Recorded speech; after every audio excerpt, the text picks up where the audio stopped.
નમસ્કાર વિદ્યાર્થી મિત્રો, વિદ્યાકુળમાં આપ સૌનું હાર્દિક સ્વાગત કરવામાં આવે છે. આજે આપણે જોવાના છીએ ધોરણ 11 ચેપ્ટર નંબર 3 વસ્તુઓ અને સેવા કર. આ ચેપ્ટર ફરીથી 11માં ઇન્વોલ્વ કરવામાં આવેલું છે, એટલે કે જે લોકો પાસે જૂની ચોપડીઓ હશે એ વિદ્યાર્થી મિત્રોને ત્રીજું ચેપ્ટર આમ નોંધ હશે, અને જે વિદ્યાર્થીઓ પાસે નવી લેટેસ્ટ ચોપડી હશે એ વિદ્યાર્થી મિત્રોને ત્રીજું ચેપ્ટર હશે વસ્તુઓ અને સેવા કર. અહીંયા આપણે જોઈએ વસ્તુઓ અને સેવા કર. આજકાલ ઘણો બધો પોપ્યુલર શબ્દ તમને જોવા મળશે. GST એના વિશે આપણે થોડું ઘણું 0.5% કહી શકાય, રાઈટ, અથવા તો 1% કહી શકાય, એટલું જ આપણને અહીંયા મૂકવામાં આવ્યું છે. જીએસટી શબ્દ, જે જીએસટી શબ્દ છે ને, બહુ વિશાળ શબ્દ છે, એમાં ઘણું બધું આવે છે, પણ એ ઘણું બધું આપણે અહીંયા ધોરણ 11માં શીખવાનું નથી. બેઝિક નોલેજ જ ખાલી આપણે અહીંયા લેવાનું છે, બહુ વધારે પડતું લેવાનું નથી. આમાંથી તમારી પ્રથમ પરીક્ષા, બીજી પરીક્ષા અને વાર્ષિક પરીક્ષામાં ટૂંકું એટલે કે MCQ અથવા short question, very short question પૂછાઈ શકે છે. MCQ પૂછાઈ શકે છે અથવા તો વેરી શોર્ટ ક્વેશ્ચન આમાંથી આવે છે. બીજું, મોટા દાખલા કે એવું આમાં કાંઈ આ ચેપ્ટરમાં છે નહીં. શરૂઆત કરીએ સૌપ્રથમ GSTની. તો સૌપ્રથમ GST પ્રસ્તાવના, ઇન્ટ્રોડક્શન. GST છે શું એ પહેલાં થોડી પ્રસ્તાવના અહીંયા આપેલી છે, એ પ્રસ્તાવના આપણે જોઈ લઈએ. કે દેશની આર્થિક જરૂરિયાતોને પહોંચી વળવા, આર્થિક જરૂરિયાત, સામાજિક જરૂરિયાત, એવું તમે ધોરણ 10 સામાજિક વિજ્ઞાનમાં ભણી ગયા. એ આર્થિક જરૂરિયાત એટલે કે નાણાકીય જરૂરિયાતોને પહોંચી વળવા સરકાર દ્વારા વેરાઓ ઉઘરાવવામાં આવે છે. તમે જોતા હશો ઘણા પ્રકારના વેરા હોય. સ્કૂલે આપણે જે લાઇટ બિલ આવે ને, એ લાઇટ બિલમાં પણ ઘણા બધા પ્રકારના ટેક્સ હોય. તમે એક કામ કરજો, તમારા ઘરનું લાઇટ બિલ હોય એ તમે હાથમાં પકડજો ને હાથમાં જોજો કે કેટલા કેટલા પ્રકારના ટેક્સ છે, અને ટેક્સ કેટલા કેટલા પ્રકારના છે જોઈ અને કોમેન્ટ કરજો કે એટલા એટલા પ્રકારના અમારા લાઇટ બિલમાં ટેક્સ છે, રાઈટ. GST નહીં હોય આઈ થિંક. ત્યાર પછી તમે કોઈ પણ જગ્યાએ પહેલાં જમવા જતા અથવા તો કાંઈ પણ સર્વિસ તમને પ્રોવાઈડ કરતા ને, તો જુદા જુદા પ્રકારના, અત્યારની વાત નથી, પહેલાંની વાત છે, જુદા જુદા પ્રકારના બધા વેરા લેવામાં આવતા. સાફ સફાઈ વેરો લેતા, પછી ડ્રેનેજ વેરો, શિક્ષણ વેરો, આરોગ્ય વેરો, એવા ઘણા બધા વેરાઓ હતા. આ બધા વેરાઓ ઉઘરાવી અને સરકાર શું કહે છે, આર્થિક જરૂરિયાત, દેશની આર્થિક જરૂરિયાત, દેશને ડેવલપ કરવા માટે, દેશને આગળ વધારવા માટે, દેશની ઉન્નતિ માટે, દેશના વિકાસ માટે એ જેટલા નાણાં છે બધા નાણાંનો ઉપયોગ કરતા હતા, રાઈટ. એટલા માટે કીધું દેશની આર્થિક જરૂરિયાતોને પહોંચી વળવા માટે સરકાર દ્વારા વેરા ઉઘરાવવામાં આવતા હતા. આ વેરાઓ મુખ્યત્વે 2 ભાગે વહેંચવામાં આવતા હતા. મુખ્યત્વે કેટલા ભાગે? 2 ભાગે. પરીક્ષામાં પૂછાતો સવાલ, જૂના જમાનામાં મુખ્યત્વે કેટલા પ્રકારના વેરા ઉઘરાવવામાં આવતા? તો કે 2 પ્રકારના, પ્રત્યક્ષ વેરો અને પરોક્ષ વેરો. સીધો વેરો આપણે ભરતા હોઈએ અથવા તો આડકતરી રીતે આપણે વેરો ભરતા હોઈએ, પ્રત્યક્ષ વેરો અને પરોક્ષ વેરો. ત્યારબાદ જોઈએ તો એના પછી આપણને આપેલું છે કે પરોક્ષ વેરાઓ કેન્દ્ર સરકાર અને રાજ્ય સરકારો તથા કેન્દ્ર શાસિત પ્રદેશ, 7 કેન્દ્ર શાસિત પ્રદેશ છે, દ્વારા ઉઘરાવવામાં આવતા હતા પરોક્ષ વેરા, રાઈટ. ભારતના સંદર્ભમાં એટલે ભારતની વાત કરીએ તો પરોક્ષ વેરાઓ વિવિધ સ્વરૂપે વસૂલ કરવામાં આવતા હતા. વિવિધ સ્વરૂપે તો કે કેન્દ્ર સરકારના પરોક્ષ વેરાઓ કયા કયા હતા? તો કે કેન્દ્રીય વેચાણ વેરો, વસ્તુ વેચો વેરો ચૂકવવો પડે, વસ્તુ ખરીદો વેરો ચૂકવવો પડે, સેવા પૂરી પાડો વેરો ચૂકવવો પડે, સેવા લ્યો વેરો ચૂકવવો પડે. એવી ઘણી બધી રીતે વેરા ચૂકવવામાં આવતા હતા. વધારાની કસ્ટમ ડ્યુટી, વિદેશથી તમે કાંઈ પણ માલ મંગાવો, હમણાં જ તમે જુઓ તો તમે નામ સાંભળ્યું હોય તો ટેસ્લા. ટેસ્લાની જે કાર આવે છે ઇલેક્ટ્રિક કાર, એ ઇલેક્ટ્રિક કાર આવે છે માની લો કે 24 લાખની. એ ઇલેક્ટ્રિક કાર કેટલાની આવે છે? 24 લાખની. માની લ્યો કે 24 લાખની ઇલેક્ટ્રિક કાર આવે છે, રાઈટ. પરંતુ એવું કહેવામાં આવે છે કે એ ઇલેક્ટ્રિક કાર ભારતમાં 48 લાખની વેચાય છે. કેટલાની? 48 લાખ. એનો મતલબ એમ થયો કે 100% ટેક્સ. કેટલા ટકા ટેક્સ? 100%. આવું શું કામ સરકારે કર્યું છે? તો એનું એક આર્થિક રીઝન છે. એ રીઝન એવું છે, જો કે ભણવામાં નથી પૂછાતું, પણ તમને હું વાત કરી દઉં તો એનું રીઝન એવું છે કે એ ટેસ્લા કંપનીનું ઉત્પાદન ચાઇનામાં થાય છે. જ્યારે આપણે સ્વનિર્ભર ભારત એવું કરીએ છીએ, ત્યાં ઉત્પાદન થાય છે ઇલેક્ટ્રિક કારનું, 24 લાખમાં બને છે. અને અહીંયા ઉત્પાદન થાય તો પણ 24 લાખમાં જ વેચાય. પણ સરકાર એવું કહે છે કે તમે ભારતમાં જો ઉત્પાદન કરો ને તો અમે આ ટેક્સ નાબૂદ કરી દઈએ, અથવા એકદમ લો ટેક્સ કરી દઈએ જો ભારતમાં ઉત્પાદન કરો તો. અને જો બીજી જગ્યાએ ઉત્પાદન કરો તો 100% ટેક્સ, રાઈટ. તો આ ટેક્સથી એવું યાદ આવ્યું કે વધારાની કસ્ટમ ડ્યુટી, કોઈ પણ વિદેશથી માલ મંગાવી અને સરકાર વધારાના રૂપિયા ઉઘરાવે. કેન્દ્રીય આબકારી જગાત, રાઈટ. આ બધા કેન્દ્ર સરકારના ટેક્સ હતા. કોના? કેન્દ્ર સરકારના ટેક્સ. ત્યાર પછી જોઈએ તો કે રાજ્ય અને કેન્દ્ર શાસિત પ્રદેશના પરોક્ષ વેરા. પેલું કેન્દ્રનું હતું, હવે રાજ્યનું. મૂલ્ય વૃદ્ધિ વેરો. વેરો આવ્યો ને, વેરો એટલે એક પ્રકારનું ટેક્સ જ સમજી લેવાનું. ત્યાર પછી બીજો ખરીદ વેરો. એના પછી વેચાણ વેરો. પહેલામાં હતું વેચાણ વેરો. એના પછી મનોરંજન વેરો. તમે કાંઈ પણ મૂવી જોવા જાઓ છો, એમાં તમારે ટેક્સ ચૂકવવો પડે. ત્યાર પછી કોઈ પણ જગ્યાએ તમે મેળામાં જાઓ છો અને એમાં જો ટિકિટ હોય તો એનો પણ ટેક્સ. મનોરંજનના કોઈ પણ સાધનો તમે ખરીદો અથવા મનોરંજન મેળવવા તમે કોઈ પણ જગ્યાએ જાઓ, તમારે ટેક્સ ચૂકવવો પડે. પહેલાંના જમાની વાત છે, રાઈટ. પરોક્ષ વેરાઓની વિવિધતામાં સેવા કર. સેવા કર મીન્સ શું થાય? તો કે તમે કોઈ પણ સેવાકીય પ્રવૃત્તિ કરો છો અથવા તો લાભ લ્યો છો, જેવી રીતે ભણતર, શિક્ષણ, બે એક જ છું. પછી આવે વકીલ, ડૉક્ટર, ઇન્સ્યોરન્સ. આ બધી સેવાકીય પ્રવૃત્તિ છે. અને આ જે સેવાકીય પ્રવૃત્તિ છે એનો તમે લાભ મેળવો તોની વાત છે, રાઈટ. પરોક્ષ વેરાઓની વિવિધતા અને તેમના કાયદેસરતાની જોગવાઈને વિવિધતાઓના કારણે તેમના સંચાલનમાં સરકાર, વેરા અધિકારી અને કર ચૂકવનાર માટે ઘણી બધી સમસ્યાઓ ઉદ્ભવતી. માની લો કે તમે કોઈ પણ જગ્યાએ વેચાણ કર્યું છે અથવા તો ખરીદી કરી છે, તો કોને કયો ટેક્સ ચૂકવવો? ઘણી વખત તો ડબલ ટેક્સ ચૂકવાઈ જતા હતા. કેન્દ્ર સરકારે નહીં ચૂકવવાનો, રાજ્ય સરકારે નહીં ચૂકવવાનો. હવે માની લો કે ખરીદ વેચાણ વેરો છે, તો રાજ્ય સરકાર, કેન્દ્ર શાસિત પ્રદેશ અને કેન્દ્ર સરકાર ત્રણેયમાં આવતું હતું. કોને ટેક્સ ચૂકવવા? કન્ફ્યુઝન બહુ વધારે થતું હતું. જોયું, સરકાર, વેરા અધિકારી અને કર ચૂકવનાર માટે ઘણી બધી સમસ્યા હતી. આ સમસ્યાનું નિવારણ માટે કેન્દ્ર સરકાર, રાજ્ય સરકારો કે કેન્દ્ર શાસિત પ્રદેશના વિવિધ પરોક્ષ કરવેરાના સ્થાને એક દેશ એક કરનું સૂત્ર છે કે one nation one tax. One nation one tax.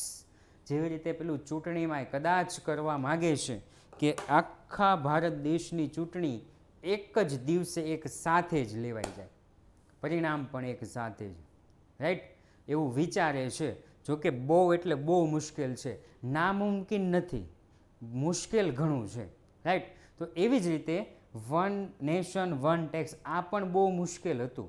GST લાવવું પણ મુશ્કેલ હતું, કારણ કે જીએસટી ખ્યાલ બહુ એટલે બહુ વિશાળ છે. તમારે એક સબ્જેક્ટ આવે છે, સબ્જેક્ટનું નામ છે અર્થશાસ્ત્ર.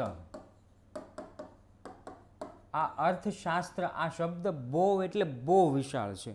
તમે ગમે એટલું ભણો ને છતાં પણ આમાંથી તમે બહાર નીકળી શકો નહીં, એટલો વિશાળ છે. એવી રીતના જીએસટી પણ ખૂબ વિશાળ શબ્દ છે, રાઈટ. એક દેશ એક કરના સૂત્ર સાથે વસ્તુઓ અને સેવાઓ કર એટલે કે વસેક. જીએસટી સરકાર દ્વારા 1 જુલાઈ પરીક્ષામાં પૂછાતો સવાલ, જીએસટીનો અમલ ક્યારે થયો? જીએસટીનો અમલ ક્યારે થયો? 1 જુલાઈ 2017થી દાખલ કરવામાં આવ્યો, રાઈટ. પરીક્ષામાં પૂછાતો સવાલ 1 જુલાઈ 2017થી દાખલ કરવામાં આવ્યો. ત્યાર પછી આગળ આપણે જોઈએ તો એનો અર્થ આપ્યો છે. અર્થ પરીક્ષામાં પૂછાઈ શકે 1 માર્કમાં. અર્થ પરીક્ષામાં કેટલા માર્કમાં? 1 માર્કમાં પૂછાઈ શકે કે કેન્દ્ર સરકાર અને રાજ્ય સરકારની વિવિધ પરોક્ષ કરવેરાને રદ કરી, પરોક્ષ પ્રત્યક્ષ બધા જ કરવેરા રદ કરી વસ્તુઓ અને સેવાઓને એક જ કર હેઠળ આવરી લેવામાં આવ્યા છે. તેને વસ્તુઓ અને સેવા કર એટલે કે વસેક, અહીંયા વસેક થઈ ગયું ને, વસેક એટલે કે જીએસટી તરીકે ઓળખવામાં આવે છે, રાઈટ. જીએસટી અહીંયા पे दिया है जीएसटी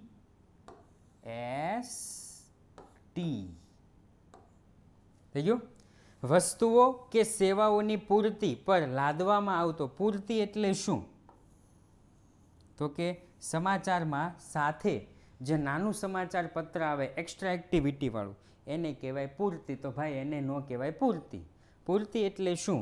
પૂર્તિ એટલે ખરીદ અને વેચાણ. પૂર્તિ એટલે શું થાય? ખરીદ અને વેચાણ. તો કે વસ્તુઓ અને સેવાઓના ખરીદ વેચાણ પર લાદવામાં આવતો કર એટલે વસ્તુઓ અને સેવા કર, જેને ટૂંકમાં જીએસટી તરીકે ઓળખવામાં આવે છે, રાઈટ. વસ્તુઓ અને સેવાઓની પૂર્તિ પર લાદવામાં આવતો કર એટલે જીએસટી. આગળ જોઈએ તો એના લક્ષણો. આ જીએસટી છે એનું લક્ષણ શું? તો કે જીએસટીનું પહેલું જ લક્ષણ છે વન નેશન વન ટેક્સ. એવું હતું ને, એટલે એક જ કર. વસ્તુઓ અને સેવાઓના એક જ કર હેઠળ આવરી લેવામાં આવ્યા છે. માની લ્યો કે કોઈ તમે સ્વિફ્ટ કાર ખરીદો છો, તમે કોઈ સ્વિફ્ટ કાર ગુજરાતમાંથી ખરીદો છો, રાઈટ. આ ગુજરાતમાંથી તમે કોઈ સ્વિફ્ટ કાર ખરીદો છો તો ગુજરાતમાં એના પર જીએસટી 18% હોય.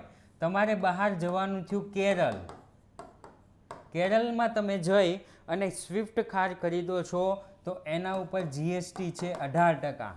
એક જ સરખી જીએસટી એટલે એક જ સરખી રકમ. માની લો કે તમારે પછી ફરવા જવાનું થયું કાશ્મીર, તમારે ફરવા ક્યાં જવાનું થયું? કાશ્મીર, રાઈટ. અને તમે કાશ્મીર ફરવા ગયા, ત્યાં તમારે એમ થયું કે અહીંયા મારે સ્વિફ્ટ લેવી છે, તો કાશ્મીર પર જીએસટી કેટલો છે? તો કે 18%. એક જ કર. તમે કોઈ પણ વસ્તુ ખરીદો, આ એવડું મોટું શું છે? Digital board. આ ડિજિટલ બોર્ડ તમારે ખરીદવા જવું છે पश्चिम बंगाल, तो वहाँ भी इसके ऊपर मान लीजिएगा 6% इंटरेस्ट, राइट. 6% जीएसटी હોય તો તમે દિલ્હીથી લ્યો, અમદાવાદથી લ્યો, મુંબઈથી લ્યો, બેંગ્લોરથી લ્યો, કોચીથી લ્યો, તમે ગમે ત્યાંથી લ્યો, કેટલા ટકા? 6% जीएसटी लगता है, ठीक है. One nation one tax. ત્યાર પછી જો એક દેશ એક કર. પૂર્તિની પૂર્તિ કરની વસૂલાત. પૂર્તિ પર કરની વસૂલાત એટલે કે ખરીદ અને વેચાણ. ખરીદ વેચાણ પર કરની વસૂલાત.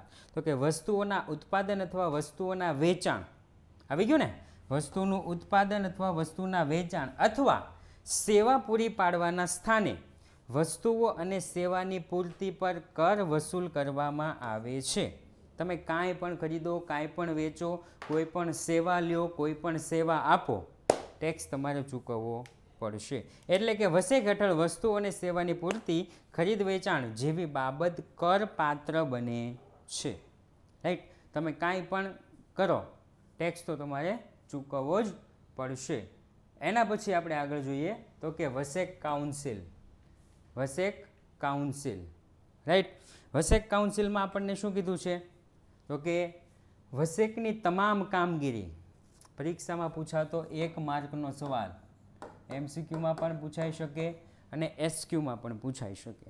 MCQ અથવા SQ ગમે ત્યાં પૂછાઈ શકે છે કે વસેકની તમામ કામગીરીની વસેક કાઉન્સિલ હેઠળ થાય છે. રાઈટ, તમે કોઈ પણ કોમ્પિટિટિવ એક્ઝામ દેવા જાઓ ને ત્યાં પણ GST આવશે. GST કાઉન્સિલમાં દરેક રાજ્ય પ્રતિનિધિત્વ ધરાવે છે. દરેક રાજ્યમાંથી એક પ્રતિનિધિ આ વસેક કાઉન્સિલમાં હોય છે અને તેના અધ્યક્ષ તરીકે કેન્દ્રના નાણાં મંત્રી હોય છે. MCQમાં પૂછાતો મોસ્ટ IMP સવાલ,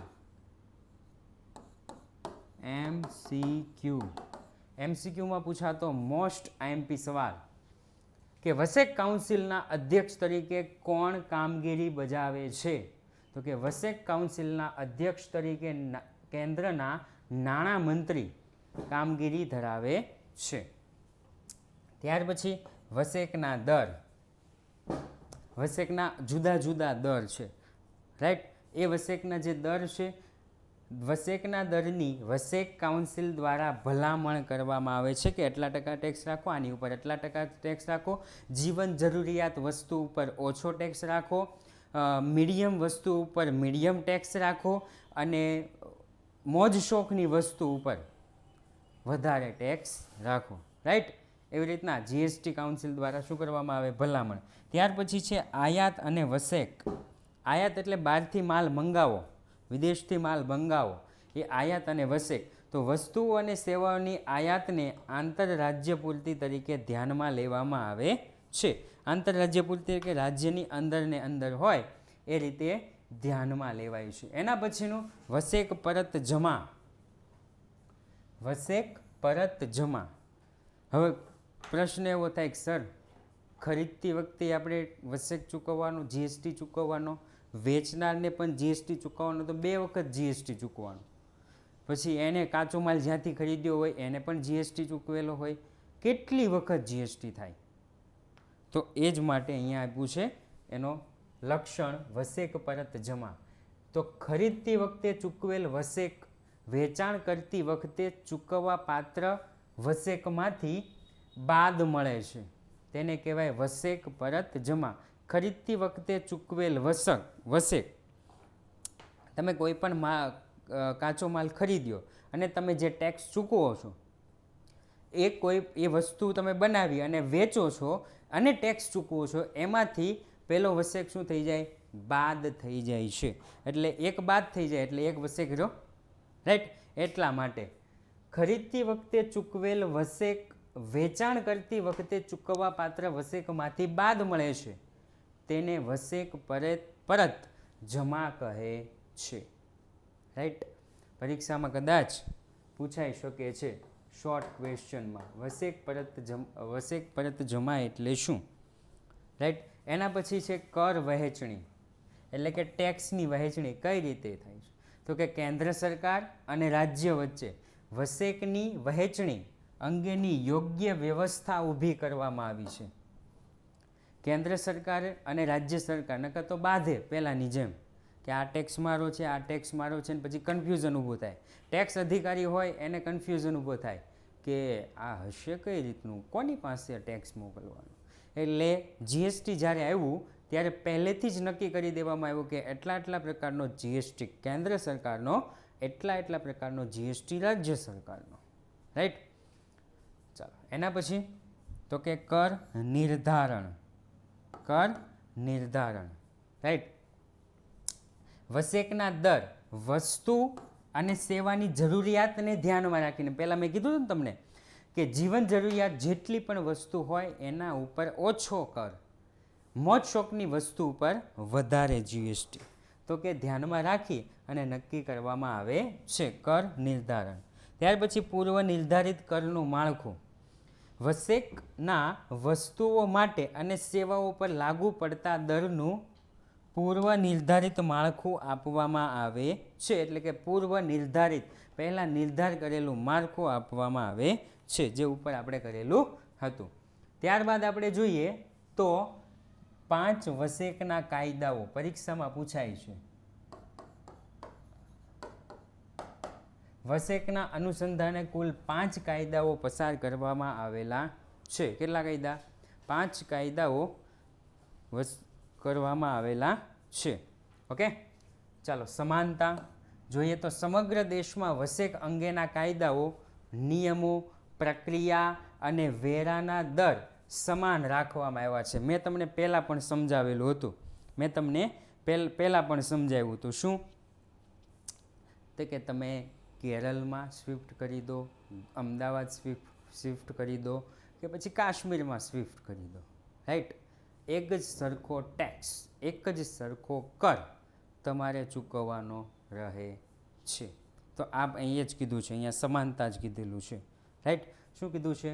સમગ્ર દેશમાં વસેક અંગે એના કાયદો હોય, એના નિયમો હોય, જીએસટીના નિયમો, વન નેશન વન ટેક્સ, એક જ સરખો નિયમ, પ્રક્રિયા અને વેરાના દરનો સમાન રાખવામાં આવેલા છે. ત્યાર પછી આગળ જોઈએ તો કેન્દ્ર રાજ્ય અને કેન્દ્ર શાસિત પ્રદેશના વસ્તુઓ અને સેવાના કરના સંદર્ભે વ્યવહારોમાં સામ્યતા અને ઉદ્દેશલક્ષી અમલીકરણ માટે 5 વસેકના કાયદાઓ બનાવવામાં આવ્યા છે. એના લક્ષણમાં આપણે જોઈ ગયા હતા. જો અહીં વસેકના 5 કાયદાઓ, આજા યસ, વસેકના 5 કાયદાઓ, એ વસેકના 5 કાયદાઓ, રાઈટ? સૌપ્રથમ કેન્દ્રીય વસ્તુ અને સેવા કરનો કાયદો, CGST, central goods and service tax. Okay, તો કે આ કાયદામાં કેન્દ્રીય વસ્તુ અને સેવાની પૂર્તિના જ વ્યવહારો પર કરની જોગવાઈનો સમાવેશ કરવામાં આવ્યો છે. CGST, CGST, right? ઓકે, આગળ રાજ્ય વસ્તુઓ અને સેવા કર, SGST, એટલે કે state goods and service tax, right? C એટલે કે central goods and service tax, S એટલે કે state goods and service tax. તો કે આ કાયદામાં જે તે રાજ્યના વસ્તુઓ અને સેવાની પૂર્તિના વ્યવહારો પર કરની જોગવાઈ કરવામાં આવી છે. કેન્દ્ર સરકારને કહી દીધું કે તમારે એટલી વસ્તુ ઉપર તમારે જીએસટી લાગુ પડે છે, તમારે લઈ લેવાની છે. રાજ્ય સરકારને કહી દીધું તમારે એટલી વસ્તુ ઉપર લાગુ પડે છે, એ તમારે લઈ લેવાની છે. ત્યાર પછી કેન્દ્ર શાસિત પ્રદેશની વસ્તુ અને સેવા, UT, રાઈટ? તો કે આ કાયદામાં જે તે કેન્દ્ર શાસિત પ્રદેશના વસ્તુ અને સેવાની પૂર્તિના વ્યવહારો પર કરની જોગવાઈનો સમાવેશ કરવામાં આવેલો છે. પહેલાં હતું કેન્દ્ર સરકાર, પછી હતું રાજ્ય સરકાર, પછી હતું કેન્દ્ર શાસિત પ્રદેશ. એના પછી સંકલિત વસ્તુ અને સેવા કર, IGST. તો કે આ કાયદામાં 2 રાજ્યો વચ્ચે અથવા 2 કેન્દ્ર શાસિત પ્રદેશ વચ્ચે, માની લો કે ગુજરાત અને રાજસ્થાન, રાજસ્થાન અને પંજાબ, પંજાબ અને દિલ્હી, દિલ્હી અને ઉત્તર પ્રદેશ, 2 રાજ્યો અથવા કેન્દ્ર શાસિત પ્રદેશ જુઓ તો દીવ દમણ અને દિલ્હી, રાઈટ ને? એ 2 કેન્દ્ર શાસિત પ્રદેશ અથવા તો કેન્દ્ર શાસિત પ્રદેશ અને રાજ્ય, એની વચ્ચે થતા વ્યવહારો માટે વસ્તુ અને સેવાની પૂર્તિના વ્યવહારો પર કરની જોગવાઈ કરવામાં આવી છે. તો સર આગળ આપણે જોઈ ગયા કે CGST અને SGST. તો આમાં શું? તો કે રાજ્ય પોતાના અંદર જ વસ્તુની ખરીદી કરે કોઈ પણ અને વસ્તુનું વેચાણ કરે. માની લો કે અમદાવાદમાં આપણે કોઈ પણ મિલ છે, કાપડની મિલ છે, અમદાવાદમાં કાપડની મિલ છે, એટલે આપણે શું કર્યું? સૌરાષ્ટ્રમાં જઈએ, ટ્રક લઈ અને સૌરાષ્ટ્રમાં જઈએ, ત્યાંથી કપાસ ભરીએ, લાવીએ એને અમદાવાદમાં આપણે કાપડનું ઉત્પાદન કરીએ અને લઈ જઈએ એને બરોડા, એટલે કે વડોદરા અને સુરત ત્યાં વેચાણ કરી દઈએ. રાજ્યની અંદર જ ખરીદી કરી, રાજ્યની અંદર જ પ્રોડક્શન થયું અને રાજ્યની અંદર જ વેચાણ થયું, CGST. રાઈટ. એવી જ રીતે CGST લાગુ પડતો હોય તો અહીંયા, SGST લાગુ પડતો હોય તો અહીંયા, અને IGST લાગુ પડતું હોય તો ત્યાં. અંદર ને અંદર, રાજ્યની અંદર ખરીદી, અંદર ને અંદર વેચાણ. જ્યારે IGSTમાં શું છે, એક રાજ્ય બીજા રાજ્ય સાથે વહીવટ કરતા હોય, કારણ કે એકબીજાની જરૂર તો પડવાની જ, આપણને આપણા પાડોશીની જરૂર પડે છે, તો આપણને આપણા પાડોશીઓની એટલે કે પાડોશી રાજ્યોની જરૂર તો પડે જ. આપણને પણ પાડોશી દેશની પણ જરૂર પડે છે. ક્યારેક આપણે પાકિસ્તાનને મદદ કરીએ છીએ, ક્યારેક પાકિસ્તાન આપણને મદદ કરે છે, ક્યારેક આપણે શ્રીલંકાને કેટલું કરોડ રૂપિયા આપીએ છીએ, ભવિષ્યમાં શ્રીલંકા પણ આપણને કાંઈક મદદ કરે એવી આશાથી જ આપણે એને આપતા હોઈએ છીએ ને. આપણે બાંગ્લાદેશને મદદ કરીએ, નેપાળને મદદ કરીએ છીએ, આપણે ચીનને કેટલી બધી મદદ કરી, કેટલી બધી ફોન આપણે ચીનથી મંગાવ્યા. એક પ્રકારની મદદ જ થઈ ને. તમે ફોન મંગાવો અને પૈસા એને આપો તો એ ધરાય, અને આપણે ઠનઠન ગોપાલ. રાઈટ. કેટલા બધા એમ્બ્રોઇડરીના મશીન આપણે ચાઇનાથી મંગાવ્યા, એ પેટ ભરીને ધરાય, અને આપણે પોટલા ઉચકી અને આમ પેટ અંદર વયા જાય ને એના પેટ બહાર વહી આવે, એવું છે. ચાલો, એના પછી વસ્તુઓ અને સેવા કર. તો કે રાજ્ય વળતર કાયદો, the GST compensation says act. એટલે કે આ કાયદા હેઠળ વસેકના અમલીકરણના કારણે જે રાજ્યને વેરાકીય આવકમાં ઘટાડો થતો હોય, માની લો કે પહેલાં તો ઘણું બધું અમને મળતું હતું ટેક્સ સ્વરૂપે, જ્યારે GST નહોતું આવ્યું ત્યારે અમને ઘણું બધું મળતું હતું, હવે એમાં તો અમારે ઘટાડો થઈ ગયો, તો થશે તેમને ઘટાડો ભરપાઈ કરી આપવાના અનુસંધાન, એને શું કહેવાય? વસ્તુ અને સેવાઓ કાયદો, એટલે કે રાજ્ય વળતર કાયદો. કે જે રાજ્યોને પહેલાં કરતાં ઓછો ટેક્સ મળે છે એને ભરપાઈ કરી આપવામાં આવશે. રાઈટ. એને કહેવાય વસ્તુ અને સેવા કર. ચાલો, હવે તો કે આગળ જોઈએ વસ્તુ અને સેવા અથવા બંનેની પૂર્તિ. પૂર્તિ એટલે મેં તમને પહેલાં પણ કહી દીધું. પૂર્તિ એટલે શું? તો કે પૂર્તિ એટલે ખરીદ અને વેચાણ. પૂર્તિ એટલે શું? ખરીદ અને વેચાણ. રાઈટ. એમાં સૌપ્રથમ રાજ્ય કે કેન્દ્ર શાસિત પ્રદેશની અંદર પૂર્તિ. અંદરને અંદર ખરીદી કરો, અંદરને અંદર પ્રોડક્શન કરો અને અંદરને અંદર વેચો, કેન્દ્ર શાસિત અથવા રાજ્યની અંદરને અંદર. જ્યારે બીજું શું છે? રાજ્ય કે કેન્દ્ર શાસિત પ્રદેશની બહાર પૂર્તિ. એટલે કે તમે પંજાબથી કપાસ મંગાવો છો, અહીંયા અમદાવાદમાં, ગુજરાતમાં અમદાવાદમાં મિલમાં તમે કાપડ બનાવો છો અને એ કાપડ તમે પશ્ચિમ બંગાળમાં જઈને વેચો છો. એટલે કે એક રાજ્યનો બીજા રાજ્ય સાથે વહીવટ. રાઈટ. આગળ જોઈએ તો કે સૌપ્રથમ પરીક્ષામાં પૂછાતો સવાલ, આંતરરાજ્ય પૂર્તિ એટલે શું? આંતરરાજ્ય પૂર્તિ એટલે શું? તો કે જ્યારે રાજ્ય કેન્દ્ર શાસિત પ્રદેશની સરહદની અંદર જ પૂર્તિ એટલે કે ખરીદ વેચાણના વ્યવહાર થાય તેને આંતરરાજ્ય પૂર્તિ વ્યવહાર કહે છે. રાઈટ. રાજ્ય કે કેન્દ્ર શાસિત પ્રદેશની અંદર જ ખરીદ વેચાણ થાય અથવા તો અંદર જ પૂર્તિ થાય એને શું કહેવાય? આંતરરાજ્ય પૂર્તિ. જ્યારે આંતરરાજ્ય પૂર્તિ, બીજું પરીક્ષામાં પૂછાતો IMP સવાલ, આંતરરાજ્ય પૂર્તિ એટલે શું? તો કે રાજ્ય કે કેન્દ્ર સરકાર શાસિત પ્રદેશની સરહદની બહાર અન્ય રાજ્ય કે કેન્દ્ર શાસિત પ્રદેશમાં થતા વ્યવહારોને શું કહેવામાં આવે છે? આંતરરાજ્ય પૂર્તિ વ્યવહાર. રાઈટ. કેવો વ્યવહાર કહેવાય? આંતરરાજ્ય પૂર્તિ વ્યવહાર. રાઈટ. પરીક્ષામાં પૂછાય છે. ખાલી ફરક કેનો છે જુઓ તમે, અહીંયા ખાલી એવું લખ્યું છે આંતરરાજ્ય પૂર્તિ અને અહીંયા આંતરરાજ્ય પૂર્તિ. એક લીટો ઉપર ટપકાનો જ ફરક છે, પણ એક માર્ક અપાવી પણ શકે છે ને એક માર્ક ગુમાવી પણ શકે છે. ત્યાર પછી આંતરરાજ્ય પૂર્તિમાં જો રાજ્યની અંદર હોય, જો રાજ્યની અંદર જ વ્યવહાર તમે કરો છો તો એ રાજ્યની અંદર જે તમે વ્યવહાર કરો છો એમાં બે પ્રકારના ટેક્સ લાગુ પડે. કેટલા પ્રકારના? બે પ્રકારના ટેક્સ લાગુ પડે. એક તો CGST, બીજો SGST. રાજ્યની અંદર ને અંદર ખરીદ વેચાણ હોય તો CGST અને SGST, રાઈટ. જ્યારે જો કેન્દ્ર શાસિત પ્રદેશની અંદર જ ખરીદ વેચાણ હોય તો પણ બે પ્રકારના GST, CGST અને SGST. મેં તમને પહેલાં ઉદાહરણ આપ્યું હતું એ, રાઈટ, કે તમે સૌરાષ્ટ્રમાં કપાસનું ઉત્પાદન થયું છે અને ખરીદો છો, અમદાવાદમાં તમે બનાવો છો, સુરત, વલસાડ, વાપી, નવસારી, ડાંગ, ગીર સોમનાથ, જુનાગઢ, જામનગર, અમરેલી, ભાવનગર, સુરત, ડાંગ બધે તમે વેચો છો. તો રાજ્યની અંદર ખરીદી થઈ, રાજ્યની અંદર તમે વેચાણ કર્યું, તો આ બે પ્રકારના વસેક, કેન્દ્ર સરકારને આપવાનું, રાજ્ય સરકારને આપવાનું, બે ભાગ પાડવાના. જ્યારે કેન્દ્ર શાસિત પ્રદેશમાં પણ એવું જ, કેન્દ્ર શાસિત પ્રદેશને આપવાનું અને કેન્દ્ર સરકારને પણ આપવાનું. માની લો કે કાપડ ઉપર 18% GST હોય, ધ્યાનથી સાંભળજો, કાપડ ઉપર 18% GST હોય તો આ 18% નહીં ચૂકવવાનું, કેન્દ્ર સરકારને 9% ચૂકવવાનો અને રાજ્ય સરકારને 9% ચૂકવવાનો. ટોટલ કેટલા થઈ ગયા? 18%.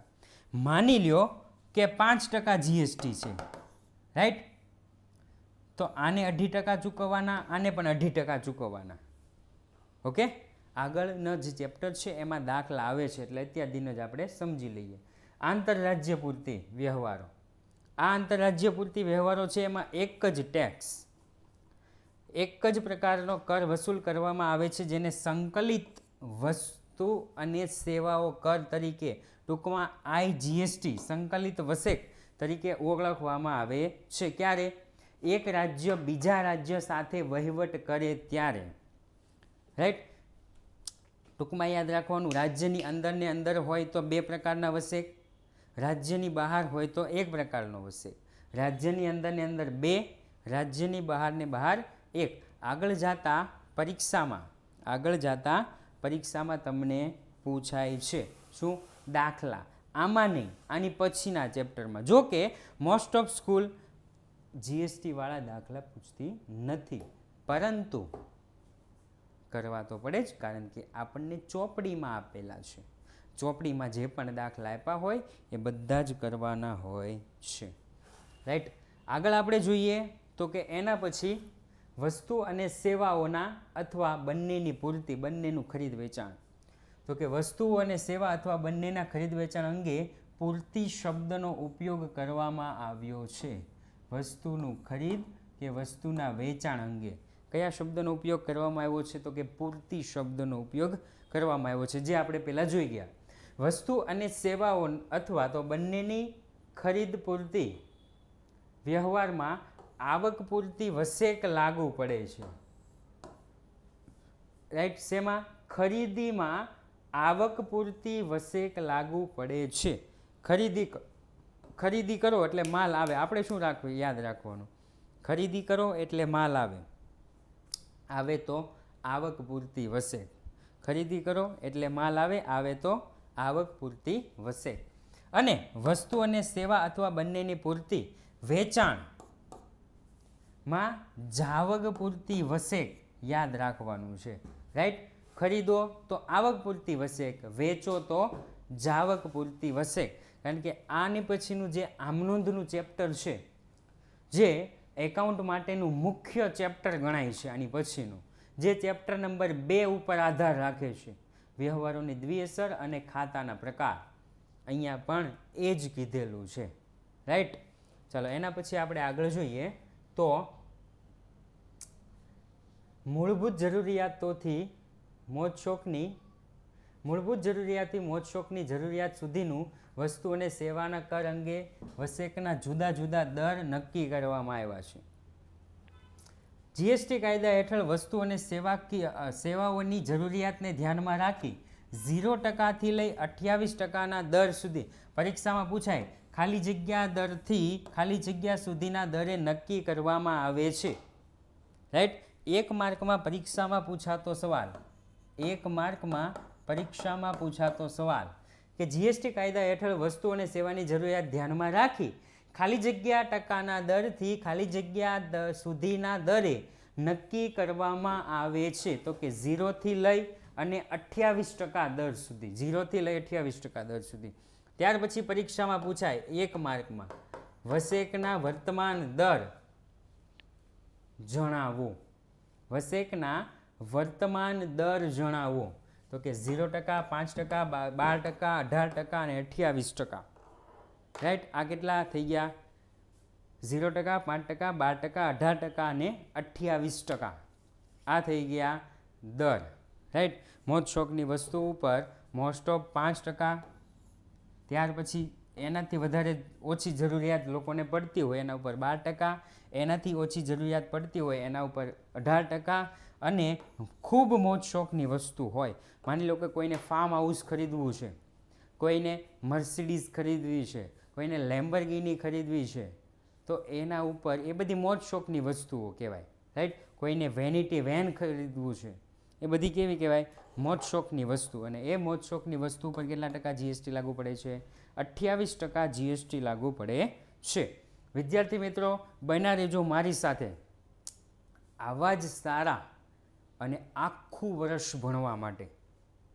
તમે અથવા તો તમારા કોઈ ભાઈ બહેન ધોરણ 12માં ભણતા હોય, તમે ધોરણ 11માં ભણો છો, ધોરણ 11 માટે પણ સેમ જ અહીંયા ધોરણ 11 હું પણ લખી શકું, ધોરણ 11, અને અહીંયા ધોરણ 9 પણ લખી શકું.